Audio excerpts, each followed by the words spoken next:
नमस्कार साथियों, एक बार फिर आप सभी का स्वागत है मेरे YouTube चैनल विनोद चेजारा पर। साथियों, जैसा कि आप जानते हैं, शाला दर्पण से विद्यालय के विद्यार्थियों के जो स्कॉलरशिप छात्रवृत्ति है उसके फॉर्म भरना स्टार्ट हो गए हैं। इसका जो आदेश है वो विभाग ने जारी कर दिया है और इसकी अंतिम तिथि 10 अक्टूबर है। आज के इस वीडियो में हम शाला दर्पण पोर्टल से स्कॉलरशिप फॉर्म भरने की पूरी प्रोसेस A to Z देखेंगे, जिसमें हमें स्कॉलरशिप का फॉर्म अप्लाई करने से पहले कौन कौन से कार्य करने हैं वो महत्वपूर्ण है, जिस पर आपको विशेष ध्यान देना होगा। सबसे पहले हम वो आदेश देख लेते हैं और उसमें जो बिंदु दिए गए हैं उनको समझ लेते हैं ताकि हमसे कोई गलती नहीं हो। साथियों, ये आदेश विभाग ने 21/9/2022 को जारी किया है समस्त प्रकार की जो पूर्व मैट्रिक स्कॉलरशिप है उनके लिए। यहाँ आप देख सकते हैं कि जो विषय है वो पूर्व मैट्रिक छात्रवृत्ति हेतु 22-23 के लिए नई ऑटो प्रणाली के तहत पूर्व मैट्रिक प्रभारी द्वारा छात्रवृत्ति के आवेदन अग्रेषित करने के संबंध में। यहाँ साथियों कुछ नए चेंजेज है, उनको आपको ध्यान देना होगा।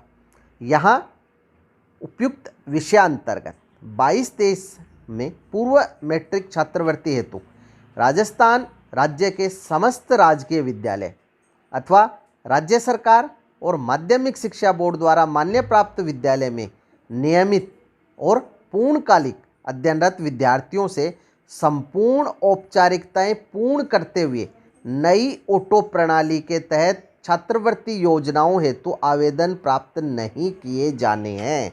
इसका मतलब ये है साथियों कि इस बार हमें विद्यार्थियों से जो पहले हम ऑफलाइन फॉर्म भरवाते थे वो औपचारिकताएं पूरी नहीं करनी है। हमें सिर्फ स्टेट स्कूल स्कॉलरशिप मॉड्यूल के माध्यम से ऑनलाइन ही जो विद्यार्थियों की स्कॉलरशिप है उसके जो फॉर्म है वो सबमिट करने हैं। लेकिन साथियों, यहाँ जो आवेदन प्राप्त नहीं किए जाने हैं, इसका मतलब ये है कि जो विद्यार्थी ऑफलाइन आवेदन देते थे वो नहीं लेना है। लेकिन हमें ये ध्यान रखना है कि जो डॉक्यूमेंट्स विद्यार्थियों से हमें ज़रूरी है वो अवश्य लेने हैं। यहाँ जो संस्था प्रधान के द्वारा शाला दर्पण पोर्टल पर वांछित जो सूचनाएं हैं ऑनलाइन अपडेट करनी है, तो उसको लॉक करने की और सबमिट करने की अंतिम तिथि 10 अक्टूबर है। ये सभी पूर्व मैट्रिक स्कॉलरशिप के लिए है।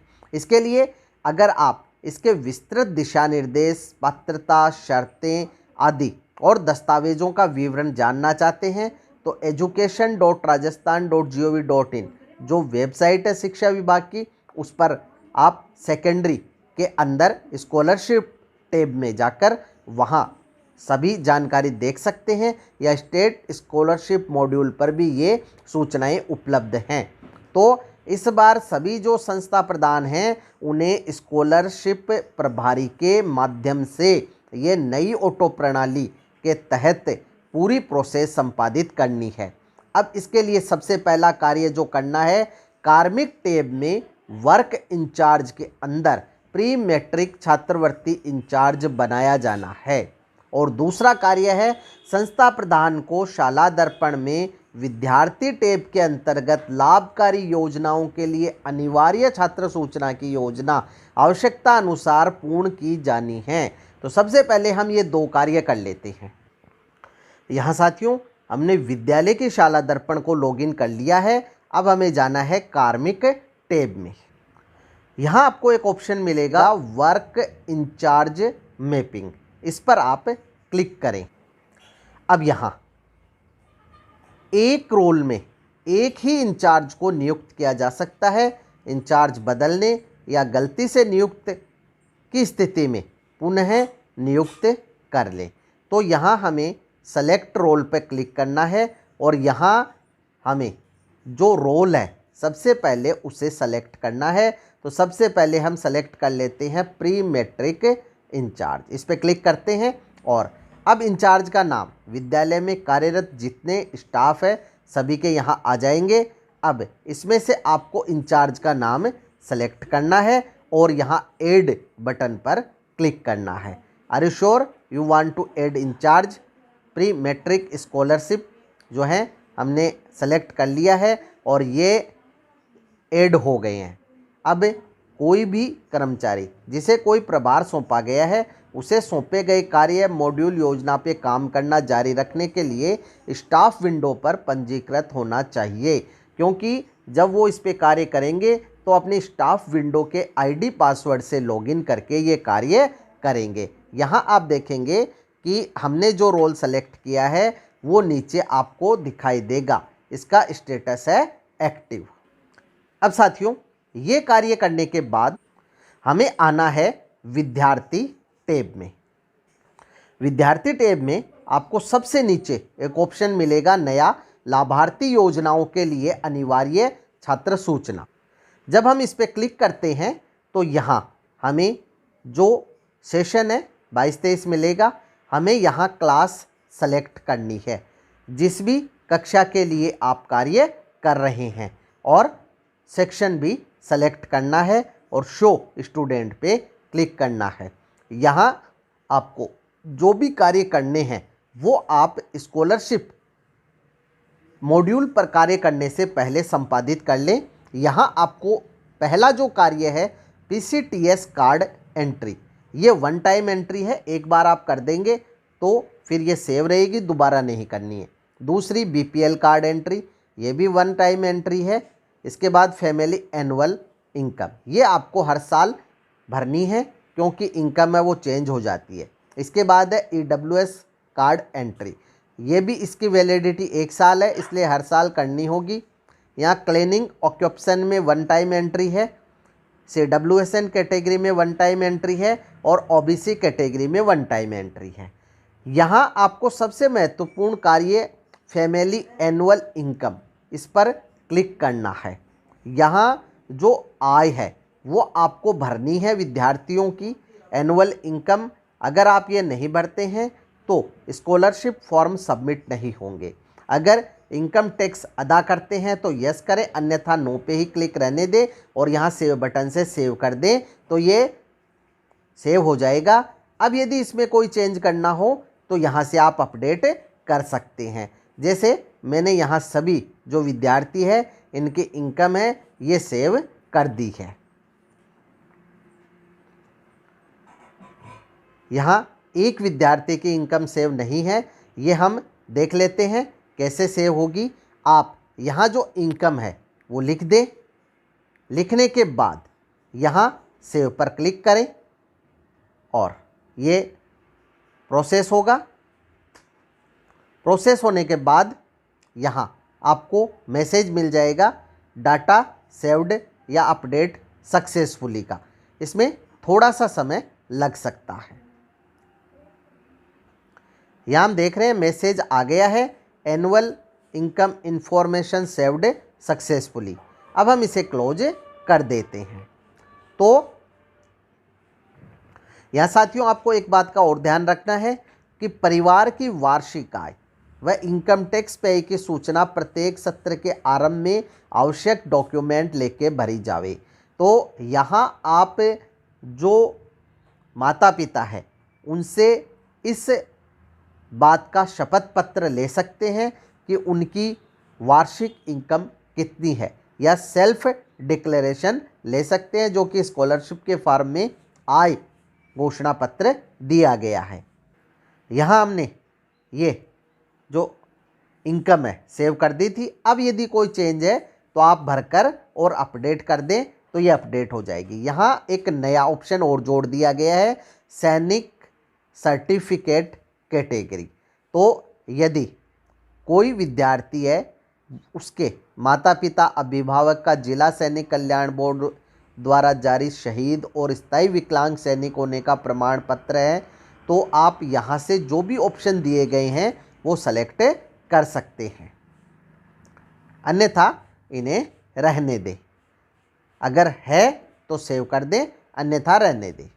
अब साथियों यहाँ आगे जो ऑप्शन है जो कि PCTS कार्ड एंट्री है, ये विशेष रूप से पहली कक्षा के बच्चों का आपको करना होगा, क्योंकि प्रेगनेंसी चाइल्ड ट्रैकिंग सिस्टम, ये जब डिलीवरी होती है तो एक नंबर दिया जाता है, वो नंबर आपको यहाँ सेव करना है। इसी प्रकार BPL कार्ड एंट्री, तो यहाँ जब हम क्लिक करते हैं तो नीचे ऑप्शन आ जाएंगे। यहाँ आपको क्या करना है, यदि BPL नहीं है तो नॉट एप्लीकेबल, यहाँ ऑलरेडी है इसे रहने दे। अगर है तो सेंट्रल BPL है तो इस पर टिक मार्क करके इसके क्रमांक और डेट भर के सेव कर दें।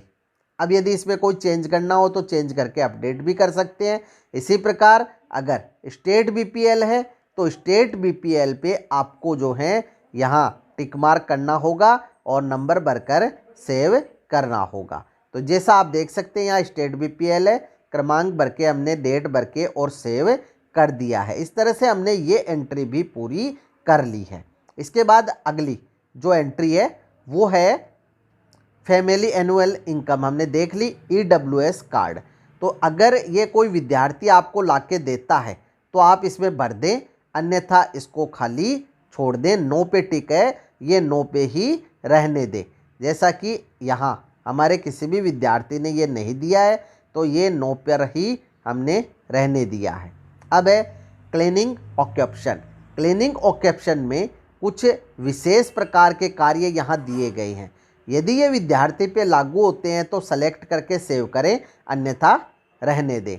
CWSN कोई विद्यार्थी है तो उसकी जो कैटेगरी है वो यहाँ से सेलेक्ट करके भर दें, सेव कर दें, अन्यथा इसे भी छोड़ दें। OBC कैटेगरी है तो यहाँ केवल OBC के स्टूडेंट का ही ऑप्शन ओपन होगा, बाकी ऑप्शन ओपन नहीं होंगे। जैसे मैंने यहाँ भर दिया है BPL कार्ड धारक का पुत्र और यहाँ सेव कर दिया है, तो यहाँ आपको सेव बटन मिलेगा। अगर इसमें कोई चेंज है तो चेंज करके अपडेट कर सकते हैं। इसी प्रकार जैसे यहाँ ये अभी तक डॉक्यूमेंट नहीं आए हैं इसलिए हमने सेव नहीं किया है। इसके बाद और भी जैसे आप देख सकते हैं ये विधवा का पुत्र है तो ये हमने सेलेक्ट करके सेव कर दिया है। अब यहाँ एक नया ऑप्शन और जोड़ दिया गया है, एक्स सर्विसमैन कैटेगरी। अब ये आपको OBC जो इनकम सर्टिफिकेट है उसमें भी मिल रहा था, तो यहाँ वही दो ऑप्शन है जो आप अलग से भी सेलेक्ट कर सकते हैं। तो ये दो कार्य हमने कर लिए हैं। अब वापस हम आदेश पर आ जाते हैं और यहाँ आप देख सकते हैं कि यदि विद्यालय छात्रवृत्ति प्रभारी ने किसी छात्र को किसी भी योजना के लिए स्वीकार नहीं किया है तो उसे अस्वीकार भी नहीं किया है, तो किसी भी योजना के लिए पात्र होने पर सिस्टम उस छात्र को अंतिम तिथि समाप्त होने के बाद उस योजना हेतु स्वतः पात्र कर देगा, जिसकी समस्त जिम्मेदारी संस्था प्रदान की होगी।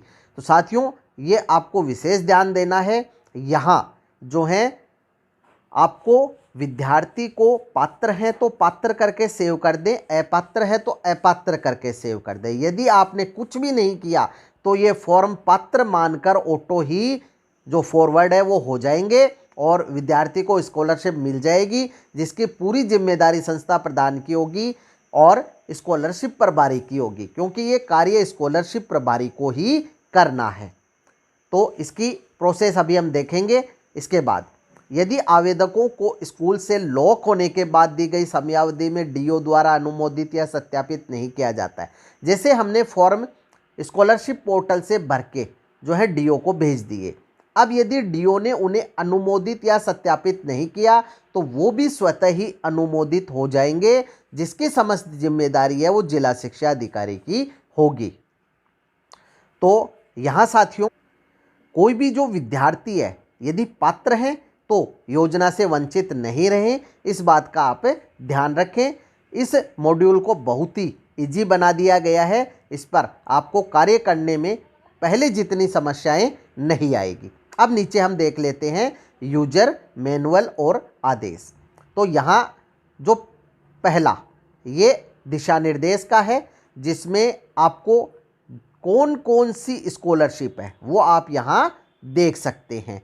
इन स्कॉलरशिप में कोई विद्यार्थी आता है तो उसका फॉर्म हमें भरना है 10 अक्टूबर तक। इसके बाद नीचे कक्षा 6 से 8 में अध्ययनरत अनुसूचित जाति और अनुसूचित जनजाति SC और ST के छात्र छात्राओं को देय पूर्व मैट्रिक छात्रवृत्ति। यहाँ सबसे पहला जो विस्तृत दिशा निर्देश दिया गया है SC ST का है कक्षा 6 से 8 का। यहाँ आपको जो निर्देश पात्रता की शर्तें हैं उनको विशेष ध्यान से पढ़ना है। यहाँ पहला, छात्र या छात्रा अनुसूचित जाति या जनजाति का ही हो। यहाँ राजकीय माध्यमिक विद्यालय, राज्य सरकार, माध्यमिक शिक्षा बोर्ड द्वारा मान्यता प्राप्त विद्यालय में नियमित या पूर्णकालिक स्टूडेंट के रूप में अध्ययनरत हो। माता पिता या संरक्षक, माता पिता संरक्षक जीवित नहीं है तो आयकर दाता नहीं होने चाहिए। यानी SC ST कक्षा 6 से 8 में इनकम नहीं दी गई है, इनकम कितनी भी हो सकती है, वो आयकर दाता नहीं होने चाहिए। अगर आयकर दाता है तो उसका फॉर्म नहीं भरना है। छात्र छात्रा जिसे केंद्रीय, राजकीय या सार्वजनिक धार्मिक स्रोत से अध्ययनरत किसी भी प्रकार की छात्रवृत्ति या भत्ता नहीं मिल रहा है, उसका आपको ये फॉर्म भरना है। यदि मिल रहा है तो नहीं भरना है। छात्र छात्रा सामाजिक या न्याय या अधिकारिता विभाग द्वारा संचालित छात्रावास में नहीं रह रहा हो, यदि वो रह रहा है तो उसे स्कॉलरशिप नहीं मिलेगी, ये ध्यान रखें। अब आगे, किसी भी कक्षा में पढ़ने के लिए छात्रवृत्ति केवल 1 वर्ष के लिए उपलब्ध होती है। यदि कोई विद्यार्थी अगले वर्ष भी किसी कारण से उसी कक्षा में है तो यहाँ साथियों केवल 8वीं कक्षा पे ये लागू होगा। कक्षा 6 से 8 की हम बात कर रहे हैं। इस साल 8वीं कक्षा में कुछ विद्यार्थी फेल हुए हैं, तो यदि फेल हो गया है और उसी कक्षा में है तो इस साल उसे छात्रवृत्ति नहीं मिलेगी, क्योंकि यहाँ पास होना जरूरी है और एक कक्षा के लिए एक ही साल छात्रवृत्ति मिलती है, 2 बार नहीं। अब यहाँ जो एक नया आदेश है उसके अनुसार राजस्थान माध्यमिक शिक्षा परिषद द्वारा संचालित स्वामी विवेकानंद मॉडल स्कूल के विद्यार्थी भी इस योजना में पात्र होंगे। यहाँ आपको दर जो है वो विशेष ध्यान रखनी है। कक्षा 6 से 8 के जो विद्यार्थी छात्र हैं 75 रुपये प्रति माह है SC ST दोनों के लिए, और जो छात्राएं हैं उनके लिए 125 रुपये प्रति माह। तो ये एकमुश्त आपको भरना होगा 10 माह के लिए, तो ये तो 750 भरना होगा और ये 1250 भरना होगा, और इसकी भी अंतिम तिथि है 10 अक्टूबर है। इसके बाद कक्षा 6 से 8 में अध्ययनरत अन्य पिछड़ा वर्ग यानी OBC के छात्र छात्राओं को दे पूर्व मैट्रिक छात्रवृत्ति। यहाँ पहला जो शर्त है वो, पहली शर्त यह है कि छात्र छात्रा अन्य पिछड़ा वर्ग का ही हो, OBC का ही हो। ये राजकीय माध्यमिक या मान्यता प्राप्त जो माध्यमिक शिक्षा बोर्ड का मान्यता प्राप्त विद्यालय है उसमें नियमित अध्ययनरत हो कक्षा 6 से 8 में। अब यहाँ साथियों इनकम दी गई है। यदि माता पिता या संरक्षक की वार्षिक आय 2.5 लाख रुपये से अधिक है तो उसे इसके लिए पात्र नहीं माना है। इसलिए यहाँ लिखा भी है कि आय प्रमाण पत्र सक्षम स्तर से जारी हो। अब सक्षम स्तर का मतलब ये है कि शपथ पत्र उसे देना होगा, लेकिन हमारे सामने अधिकतर समस्याएं ये आती है कि विद्यार्थी शपथ पत्र नहीं लेके आते हैं, तो आप विद्यार्थी से स्व घोषणा पत्र तो अवश्य ही भरवा लें। छात्रवृत्ति प्राप्त करने के लिए विद्यार्थी का कक्षोन्नति प्रमाण पत्र अनिवार्य है, यानी उसे पास होना जरूरी है। यहाँ परसेंटेज की बाध्यता नहीं रखी गई है। छात्र छात्रा जिसे केंद्रीय, राजकीय, सार्वजनिक, धार्मिक स्रोत से अध्ययनरत किसी भी प्रकार की छात्रवृत्ति या भत्ता नहीं मिल रहा हो, यानी कोई अन्य स्कॉलरशिप नहीं मिल रही है तो वो पात्र है, अन्यथा अपात्र है। किसी भी कक्षा में पढ़ने के लिए छात्रवृत्ति केवल 1 ही वर्ष के लिए दी जाएगी। ये वही बिंदु है, यदि वो फेल हो गया है तो उसे इस साल छात्रवृत्ति नहीं मिलेगी। अब यहाँ वही मॉडल स्कूल वाला बिंदु है जो सेम है।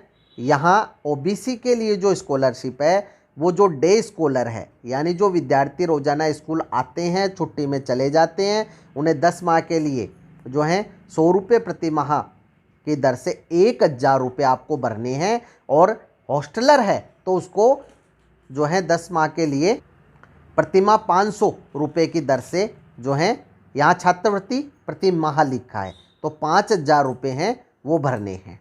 अब इसकी भी जो तिथि है 10/10 है।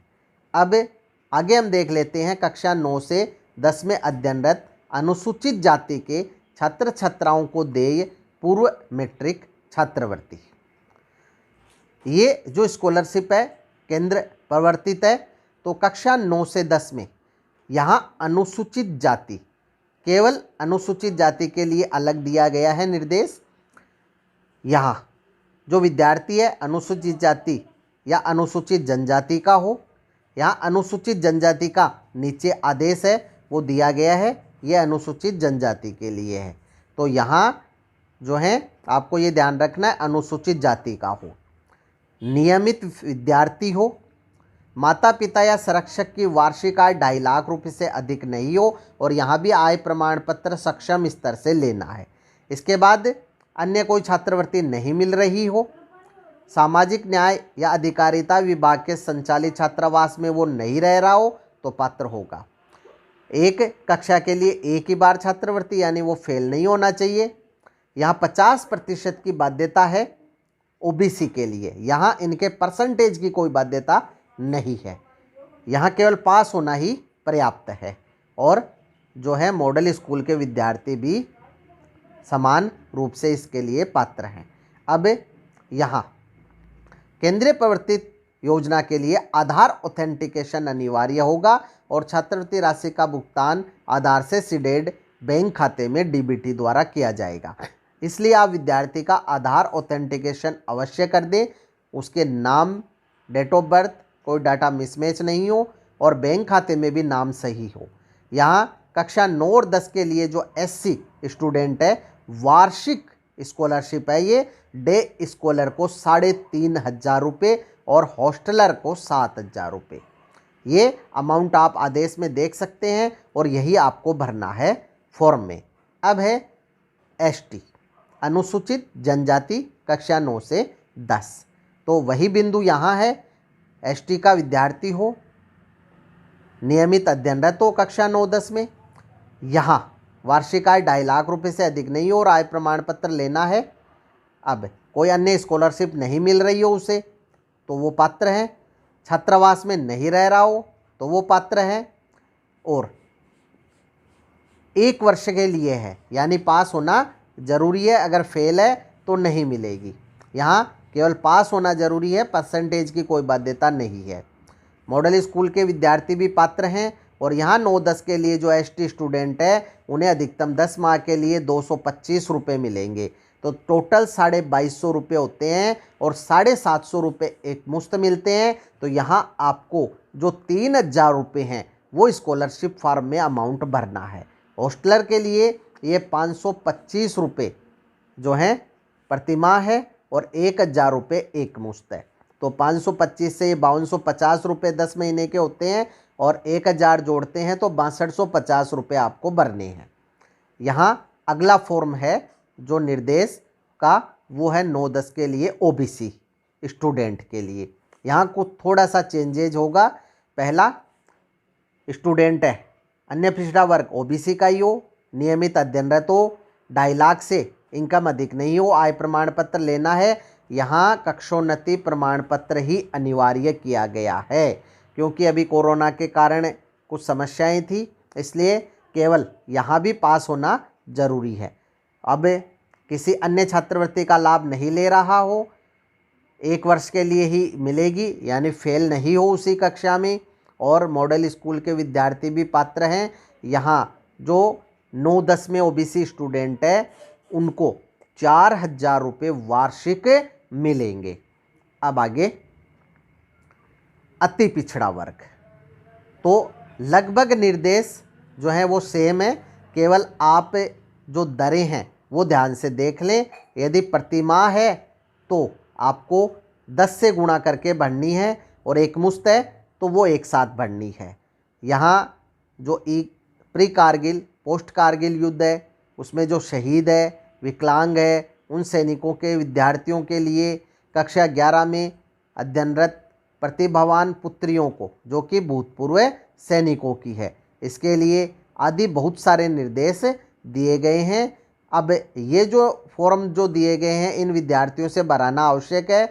इसके बाद सफाई से जुड़े हुए आदि जो हैं, और ये पहले वाला ही जो आदेश है वो आ गया है। ये आदेश आपको 63 पेज का है, जो वीडियो का डिस्क्रिप्शन है उसमें मिल जाएगा। नीचे यूजर मैनुअल भी दिया गया है, इसे आप पढ़कर आसानी से समझ सकते हैं। अब हम चलते हैं स्कॉलरशिप पोर्टल पर। तो साथियों, स्कॉलरशिप पोर्टल पर कार्य करने के लिए आपके पास दो ऑप्शन है। पहला ऑप्शन ये है कि यहाँ आप जो योजनाएं टैब है इसमें आपको छात्रवृत्ति पर क्लिक करना है और स्टूडेंट स्कॉलरशिप न्यू पोर्टल पर क्लिक करना है। यहाँ साइट लॉग आउट हो गई है तो हम दोबारा देख लेते हैं। तो यहाँ स्टूडेंट स्कॉलरशिप न्यू पोर्टल पर क्लिक करते हैं तो यहाँ आपको एक लिंक मिलता है, इस पर क्लिक करके आप स्कॉलरशिप पोर्टल पर जा सकते हैं। यहाँ आप स्कॉलरशिप पोर्टल पर आ गए हैं। अन्यथा आप गूगल पर सर्च करें शाला दर्पण, इसके बाद जो राज शाला दर्पण इंटीग्रेटेड शाला दर्पण है उस पेज पर क्लिक करें और यहाँ आपको नीचे ऑप्शन मिलेगा स्कॉलरशिप का। यहाँ आप देख सकते हैं कि ये जो छोटे छोटे आइकन्स हैं इनमें आपको एक ऑप्शन है वो स्कॉलरशिप का भी मिलता है, जो कि यहाँ है। वापस बैक करते हैं इनको ऑप्शन को। थोड़ी थोड़ी देर में ये आते रहते हैं। तो यहाँ ये ऑप्शन स्कॉलरशिप का है, यहाँ आप क्लिक करें और स्कॉलरशिप पोर्टल पर पहुँच जाएं। अब स्कॉलरशिप पोर्टल पर आप देखेंगे कि आपको लॉगिन के लिए दो ऑप्शन मिलते हैं। ये स्कॉलरशिप पोर्टल अलग से बनाया गया है जिस पर आप पूरी जानकारी देख सकते हैं। अब आपको यहाँ जो 3 लाइन दिख रही है इस पर क्लिक करना है। यहाँ आपको ऑप्शन मिलेगा लॉगिन का, तो लॉगिन पे क्लिक करना है। लॉगिन पे क्लिक करने के बाद यहाँ स्कूल ऑफिस लॉगिन आपको ऑप्शन मिलता है, जिसमें आपको दो ऑप्शन मिलते हैं, इंचार्ज लॉगिन और school office login. Incharge login को छात्रवृत्ति प्रभारी को स्कॉलरशिप का पूरा कार्य करना है और जो संस्था प्रधान है वो स्कूल लॉगिन से इसे चेक कर सकते हैं। अब हम इंचार्ज लॉगिन पर क्लिक करते हैं और स्टाफ विंडो आईडी पासवर्ड से इसे लॉगिन करते हैं। यहाँ आपको सबसे पहले स्टाफ आईडी, स्कूल के एनआईसी कोड और पासवर्ड अपनी स्टाफ आईडी के फिल करने हैं। यहाँ साथियों हमने हमारी स्टाफ विंडो की आईडी, विद्यालय की एसडी आईडी और हमारी स्टाफ विंडो के पासवर्ड भर दिए हैं। कैप्चा भरकर लॉगिन पर क्लिक करते हैं। अब हम साइट पर पहुँच गए हैं। यहाँ हमें वर्क करने के लिए सबसे पहले सेशन सेलेक्ट करना है और उसके बाद यदि आप प्री मैट्रिक कार्य कर रहे हैं तो प्री मैट्रिक और पोस्ट मैट्रिक कर रहे हैं तो पोस्ट मैट्रिक। यहाँ हम प्री मैट्रिक सेलेक्ट करके और सबमिट पर क्लिक करते हैं। अब पोर्टल हमारे सामने आ गया है। यहाँ आप विद्यालय की डिटेल्स देखेंगे और इधर जो डैशबोर्ड है वो आपको मिलेगा। यहाँ अभी तक लेटेस्ट डाटा में टोटल एप्लीकेंट 0 है, वेरीफाइड भी 0 है, अमाउंट डिस्ट्रीब्यूट भी जो है अभी हुआ नहीं है और टोटल स्कॉलरशिप 16 दिखा रहा है, जो कि किसी क्लास की पात्र आ रही होगी। अब हम चलते हैं फ्रेश स्कीम अप्लाई पर। जब हम इस पर क्लिक करते हैं तो यहाँ आपको जो सेशन है भरा हुआ मिलेगा, स्कीम आपको सेलेक्ट करनी है। यहाँ स्कीम है प्री मैट्रिक स्कॉलरशिप SC 6 से 8, ST 6 से 8, SC 9 से 10, ST 9 से 10। हम यहाँ सबसे पहले एक फॉर्म भरेंगे pre matric scholarship for SC student 9 से 10। स्टार्ट डेट 21/9 है, एंड डेट 10/10 है। ऑटो लॉक आफ्टर 1 डे, यानी 11 तारीख को ये ऑटो लॉक हो जाएंगे। इसलिए आपको ये भी ध्यान रखना है कि पहले पहले आप ये कार्य कर लें। अब आप शो स्टूडेंट पे क्लिक करें तो विद्यालय के जितने विद्यार्थी हैं आपके सामने आ जाएंगे। यहाँ कक्षा 9 में टोटल स्टूडेंट एलिजिबल है 8। अभी हमने वेरीफाई किए नहीं है तो पेंडिंग है, लॉक भी नहीं है और रिजेक्ट भी नहीं है।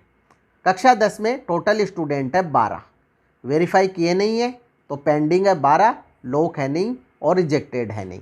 अब हम यहाँ जो 8 दिख रहा है इसके ऊपर आपको क्लिक करना है। क्लिक करने से ये जो 8 स्टूडेंट है आपको नीचे दिखेंगे। अब यहाँ एक चीज़ पढ़ लें आप, कृपया विद्यालय में दिए गए मॉड्यूल लाभार्थी योजनाओं के लिए अनिवार्य छात्र सूचना में संबंधित प्रविष्टि करें। यहाँ आप देख सकते हैं कि कक्षा 9 और 10 के स्टूडेंट यहाँ आ रहे हैं। आपके विद्यालय में कोई नया स्टूडेंट है तो यहाँ स्टेटस में जो है आप स्टेटस देख पाएंगे। अब इस विद्यार्थी का फॉर्म देखने के लिए अगर आपको इस पर कार्य करना है, इस आई बटन पर आपको क्लिक करना होगा। जैसे हम देख लेते हैं एक विद्यार्थी कक्षा 10 से, यहाँ कक्षा 10 के जो विद्यार्थी हैं हमारे सामने आ गए हैं। अब यहाँ आई बटन पर क्लिक करते हैं। यहाँ जो है scheme rules, class 9-10, caste SC, gender all, Aadhaar authentication, Jan Aadhaar authentication, bank details from Jan Aadhaar students only, income range equal or below ₹2,50,000 जो मेन बिंदु है यहाँ दिए गए हैं। अब यहाँ भी वही बात लिखी है कि कृपया विद्यालय में दिए गए मॉड्यूल लाभार्थी योजनाओं के लिए अनिवार्य छात्र सूचना में संबंधित प्रविष्टि करें। यहाँ स्टूडेंट की NIC ID आ रही है, स्टाफ जो विद्यार्थी की शाला दर्पण ID है, विद्यार्थी की डिटेल्स है, SR number, section, gender, mother father name, category यानी कास्ट और DOB। यहाँ आधार ऑथेंटिकेशन हो चुका है, जन आधार ऑथेंटिकेशन हो चुका है, यहाँ मेंबर ID है विद्यार्थी की। अब जो account holder name account type है तो अकाउंट जो है अभी तक ऑथेंटिकेट नहीं हुआ है। इसलिए नहीं हुआ है कि विद्यार्थी ने अपना स्वयं का जो अकाउंट है वो जन आधार में नहीं जुड़वा रखा है, इसलिए यहाँ ये क्रॉस आ रहा है और डिटेल्स भी नहीं आ रही है। अब रिक्वायर्ड डॉक्यूमेंट्स में आपको इनकम सर्टिफिकेट, कास्ट सर्टिफिकेट, जनाधार सर्टिफिकेट, बर्थ सर्टिफिकेट और आधार सर्टिफिकेट आप ले सकते हैं। फैमिली इनकम है 35,000 रुपये और टैक्स अदा नहीं करते हैं, डे स्कॉलर है। अब हम इसको अप्लाई करते हैं, तो अप्लाई करेंगे तो हम देखते हैं cannot save bank details as bank IFSC is not valid, please enter valid IFSC। तो यहाँ जो विद्यार्थी है उसका खाता जो है जन आधार में ऐड नहीं है, इसलिए वो नहीं हो पा रहा है। हम यहाँ एक विद्यार्थी अन्य देखते हैं जिसका कि जन आधार में जुड़ा हुआ है, यहाँ उसकी डिटेल्स आ जाएंगी। यहाँ आप देखेंगे इस विद्यार्थी का खाता जो है वो जन आधार में जुड़ा हुआ है। कक्षा 9-10 का ये विद्यार्थी है, 10वीं कक्षा का, यहाँ जुड़ा हुआ है खाता। तो यहाँ हम इसका अप्लाई करके देखते हैं। अब ये अप्लाई हो गया है सक्सेसफुली। तो इस तरह से आपको कक्षा 9-10 में ये ध्यान रखना है कि जो विद्यार्थी है उसका खाता है वो जन आधार में जुड़ा हुआ होना चाहिए स्वयं का।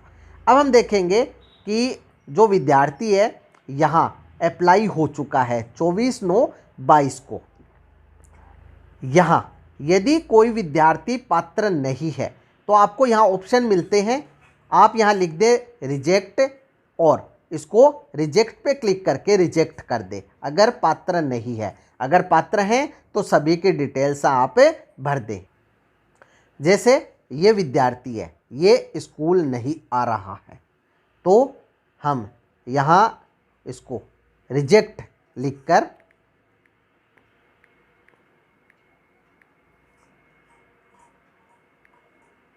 और रिजेक्ट पे क्लिक करेंगे।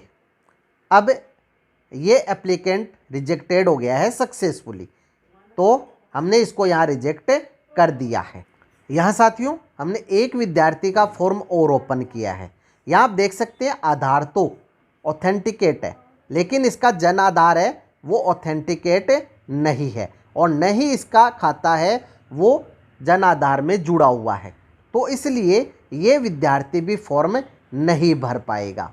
तो यहाँ आप एक बात का ध्यान रखें, आने वाले अगले जो 10 दिन है उनमें छुट्टियां खूब है, तो आप विद्यार्थियों को कहें कि छुट्टियों में ई मित्र पर जाकर बैंक में ई मित्र पे जाके जो जन आधार है उसमें कोई डिटेल्स गलत है तो वो सही करा ले और जो बैंक अकाउंट है अपना स्वयं का अपने जन आधार में जुड़वा ले, जिससे कि ये कार्य समय पर 10 तारीख तक पूर्ण हो सके। तो यहाँ साथियों आप देख सकते हैं टोटल एप्लीकेंट में अब 1 आ गया है, क्योंकि हमने एक विद्यार्थी का जो फॉर्म है वो सबमिट कर दिया है। अब यहाँ आप जो अगला ऑप्शन देखते हैं रिन्यूएबल स्कीम, इसमें आप जब जाते हैं तो शो स्टूडेंट पे क्लिक करें और प्लीज़ सेलेक्ट स्कॉलरशिप, पहले स्कॉलरशिप सेलेक्ट कर लेते हैं।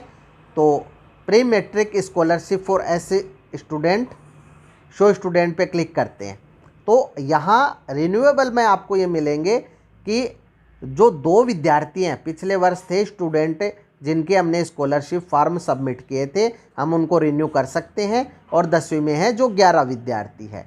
तो जैसे 11 पे हम क्लिक करते हैं तो यहाँ हम देखेंगे कि pre matric scholarship for SC student 9 से 10 ये दिखा रहा है। अब यहाँ भी आई बटन दिया गया है, इससे हम इनके फॉर्म है वो रिन्यू कर सकते हैं। लेकिन यहाँ जो नया पोर्टल है उसमें वही समस्या है, अकाउंट यदि जन आधार में इनके नहीं जुड़ा हुआ है तो ये रिन्यू नहीं होगा।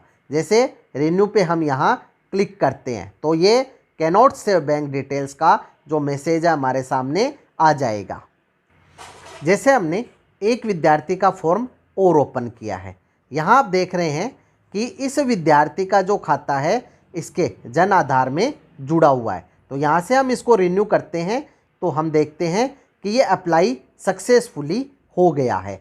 अब हम वापस डैशबोर्ड पर चलते हैं तो डैशबोर्ड पे आप देखेंगे कि अब 2 स्टूडेंट हो चुके हैं। अब हम यहाँ देख लेते हैं फ्रेश स्कीम अप्लाई में एक ऐसा स्टूडेंट जो कि कक्षा 6 से 8 का एससी का है। शो स्टूडेंट पे क्लिक करते हैं। यहाँ टोटल कक्षा 6 में 4, 7 में 1 और 8 में 3 स्टूडेंट है। कक्षा 8 पे क्लिक कर लेते हैं। यहाँ नीचे विद्यार्थी आ जाएंगे। यहाँ हम एक विद्यार्थी का फॉर्म ओपन करते हैं। यहाँ साथियों हमने कक्षा 8 का एक फॉर्म ओपन कर लिया है। यहाँ आपको ऊपर जो भी जानकारी है वो मिलेंगी। नीचे आप देखेंगे आधार ऑथेंटिकेट है, जन आधार ऑथेंटिकेट है, अकाउंट यहाँ आ रहा है। अब यहाँ साथियों कक्षा 6 से 8 में आपको ये ध्यान रखना है कि जो स्कॉलरशिप है विद्यार्थी की माता के जन आधार अकाउंट में जाएगी। तो यदि माता का जो खाता है वो जुड़ा हुआ है और लगभग सभी के ये खाता जुड़ा हुआ मिलेगा तो इसमें आपको अकाउंट की दिक्कत नहीं आएगी। कक्षा 9-10 के विद्यार्थियों से आपको अकाउंट जुड़वाना होगा। अब नीचे रिक्वायर्ड डिटेल्स है, अप्लाई करके हम देख लेते हैं। ये अप्लाई सक्सेसफुली हो गया है। तो इसी प्रकार हमें बाकी जो फॉर्म है वो भी अप्लाई करने हैं। एक स्कॉलरशिप से दूसरी सेलेक्ट करते हैं तो आप यहाँ रीसेलेक्ट बटन पर क्लिक करें और यहाँ से आप प्री मैट्रिक स्कॉलरशिप एसटी कक्षा 6 से 8 सेलेक्ट करके शो स्टूडेंट पे क्लिक करें। कक्षा 8 में एक ही स्टूडेंट है एसटी का, यहाँ जो है कक्षा 6 में 3 है और कक्षा 7 में है नहीं। तो यहाँ हम देखते हैं कि जो स्टूडेंट है यदि हम आई बटन पे क्लिक करते हैं उनका जो फॉर्म आ जाता है। यहाँ जन आधार ऑथेंटिकेट नहीं है तो खाता भी नहीं आएगा। तो इस विद्यार्थी का जो फॉर्म है यदि हम अप्लाई करते हैं तो ये कैनॉट सेव बैंक डिटेल के कारण रिजेक्ट हो जाएगा। यहाँ जो दूसरा कोई विद्यार्थी है उसका देख लेते हैं। तो इसका भी जो है नहीं है, खाता जन आधार ऑथेंटिकेट नहीं है। तो ये आपको जन आधार ऑथेंटिकेट करने होंगे, तभी आप ये फॉर्म भर पाएंगे। अब हम चलते हैं यहाँ से, जो विद्यार्थी हैं कक्षा 9-10 OBC, pre matric scholarship for OBC student कक्षा 9 से 10, और एक विद्यार्थी का फॉर्म यहाँ से सबमिट करके देख लेते हैं। कक्षा 9-10 के जो विद्यार्थी है यहाँ आपको मिलेंगे, यहाँ क्लिक करते हैं। क्लिक करने के बाद यहाँ जो विद्यार्थी आ रहे हैं इनमें से आप जो विद्यार्थी है उसको सेलेक्ट कर लें, क्लिक करें। क्लिक करने के बाद यहाँ आप देखेंगे यदि खाता जुड़ा हुआ है तो आप इसको जो है सबमिट कर पाएंगे। तो यहाँ हम ये जो ओबीसी स्टूडेंट है इसका जो फॉर्म है ओपन किया है, यहाँ सभी पे ग्रीन टिक आ रहा है। इसका हम अप्लाई करके देख लेते हैं। ये अप्लाई सक्सेसफुली हो गया है। तो इसी प्रकार आप फॉर्म को ओपन करके देख लें, यदि ऑथेंटिकेट हैं तो आप कर दें, अन्यथा उसको छोड़ दें। और विद्यार्थियों से कहें कक्षा 9-10 के लिए कि वो इसमें ये जुड़वा लें। अब यहाँ आप देख रहे हैं ये जो विद्यार्थी है यहाँ इसका आधार ऑथेंटिकेट नहीं है और अकाउंट भी ऑथेंटिकेट नहीं है, लेकिन ये जो विद्यार्थी है कक्षा 10 में फेल हो गया था, तो यहाँ हमें इसे रिजेक्ट करना होगा। तो यहाँ REJECT रिजेक्ट हम लिखेंगे और रिजेक्ट बटन पे क्लिक करेंगे तो ये रिजेक्ट सक्सेसफुली हो जाएगा। तो इस तरह आपको अपात्र विद्यार्थियों को रिजेक्ट अवश्य कर देना है। अब हम चलते हैं अगले ऑप्शन, फ्रेश स्कीम अप्लाई हमने देख लिया, रेन्यूअल कैसे करना है ये भी देख लिया, लॉक स्टूडेंट। यहाँ आप सबसे पहले स्कीम सेलेक्ट करें। जैसे हमने pre matric scholarship for SC student 9-10 पे क्लिक किया है। यहाँ आप ये इंतज़ार नहीं करें कि जब सभी विद्यार्थियों के फॉर्म भर जाएंगे तब हमें एक साथ लॉक करेंगे। अगर आप नहीं करेंगे तो भी ये ऑटो लॉक हो जाएंगे। इसलिए आपको जैसे जैसे समय मिलता है आप फॉर्म भरते जाएं और इनको लॉक करते जाएं। इनका अमाउंट आप यहाँ देख रहे हैं अपने आप आ गया है 3,500 रुपये। अगर अभी भी आप इसे हटाना चाहते हैं तो यहाँ से हटा सकते हैं, अन्यथा आप इसको फाइनल लॉक कर दें। अब हम ये अमाउंट एक बार चेक कर लेते हैं। कक्षा 9-10 अनुसूचित जाति, यहाँ डे स्कॉलर के 3,500 रुपये हैं और यही यहाँ आ रहे हैं। तो हम अब फाइनल लॉक एप्लीकेशन पे क्लिक करते हैं। यहाँ आपको मोबाइल नंबर सेलेक्ट करना होगा, या तो प्रिंसिपल और HM या शाला दर्पण प्रभारी। अब साथियों शाला दर्पण सेल से रिक्वेस्ट रहेगी कि यहाँ शाला दर्पण पर जो स्कॉलरशिप पोर्टल है जब उसमें इंचार्ज मैपिंग हो गई है और इंचार्ज सारा काम कर रहा है तो इंचार्ज के नंबर भी यहाँ दे, ताकि वो जब इस पर कार्य करें तो बार बार OTP नहीं पूछना पड़े। यहाँ हम शाला दर्पण प्रभारी के मोबाइल नंबर सेलेक्ट करके हाँ पे क्लिक करते हैं। यहाँ योर OTP जो है सक्सेसफुली सेंड हो गया है। यहाँ जो है हमें OTP भरकर और सबमिट करना है। यहाँ साथियों हमने OTP भर दिया है। अब सबमिट पर क्लिक करते हैं।